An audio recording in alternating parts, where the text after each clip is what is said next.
இப்போ இந்த வீடியோவில் நம்ம என்ன பார்க்க போகிறோம்னா ரிஷப ராசிக்கான குரு பயிற்சி பலனை பார்ப்போம். பொதுவாக ரிஷப ராசிக்காரர்களுக்கு இந்த குரு பயிற்சி ஒரு நல்ல பலனை தரும் என்று சொல்லலாம் கோச்சார ரீதியாக. ஏனெனில் குரு உங்கள் ராசிக்கு 8வது மற்றும் 11வது வீட்டிற்கு அதிபதி ஆவார். இவர் இந்த பயிற்சியின் போது குரு உங்கள் 3வது வீட்டில் அமர்வார். உடன்பிறப்புகள், தைரியம் மற்றும் வீரம் ஆகியவற்றை குறிக்கிறது.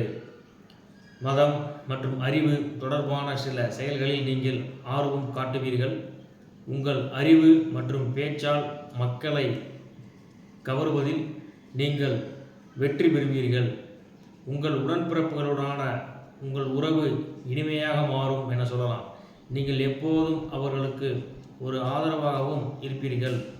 உங்களுக்கு குறுகிய பயணங்கள் இருக்கும் மற்றும் குடும்ப உறுப்பினர்களுக்கிடையே நல்லிணக்கம் காணப்படும். இந்த நேரத்தில் சோம்பல் மேலும் உங்களுக்குள் அதிகரிக்கக்கூடும். எனவே நீங்கள் அதிலிருந்து விலகி இருக்க முயற்சிக்க வேண்டியிருக்கும் என சொல்கிறேன். இல்லையெனில் நீங்கள் பல பெரிய வாய்ப்புகளை இழக்க நேரிடும்.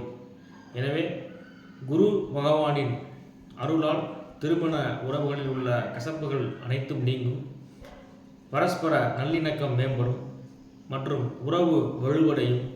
நீண்ட பயணங்கள் மூலம் உங்கள் ஆன்மீக பயிற்சிகளை முடிக்க முடியும் சொல்லலாம். தந்தையுடனான உடல் வலுவாக இருக்கும்.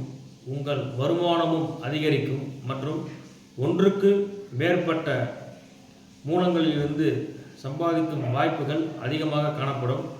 உடல் நலம் சார்ந்த விஷயங்களில் நீங்கள் கொஞ்சம் சற்று கவனமாக இருக்க வேண்டும்.